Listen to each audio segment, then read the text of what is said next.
when you play board games or card games around a table with friends.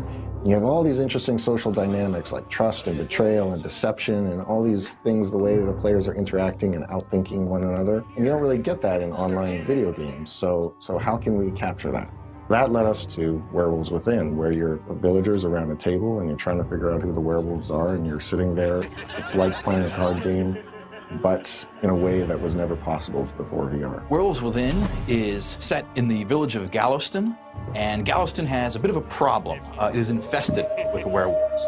And so every night, the villagers get together to figure out who among them are these horrible werewolves acting with these vicious depredations, and they are trying to figure out who to condemn to their doom. There's things that VR replicates. For example, the whisper feature in our game, you could do that in real life, whisper to the person next to you. It really lets you bring that game table experience into VR, into this new technology. All of these social cues, these physical presence elements, these ambient movements that you make while you're at the table, reading your tells and your pantomimes and your giveaways, all of those translate almost perfectly into VR. And that was a perfect fit into the social deduction game that we eventually found ourselves making with Werewolves Within. Your friends have become other townsfolk villagers in this medieval village together, sitting around the table, seeing everybody's body language, talking to each other, playing these social deduction style games, and having a great time, whether you're around the world or next door. One of the features I really like to use in the game is the monologue feature, and most players stand up and they deliver a very heartfelt diatribe on why you shouldn't vote for them or why you should vote for this guy.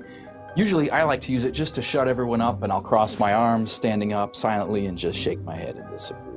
At Red Storm, there's a long multiplayer history here. We've done a lot of different types of multiplayer games, and what VR brings to us now, a new way to let players interact with each other. So Werewolves Within is this social around the table experience that's very discussion and personality based. But we're working on things that give other types of player interaction in VR, and we have a lot of exciting ideas and expect a lot of great things to come out of here in the next few years.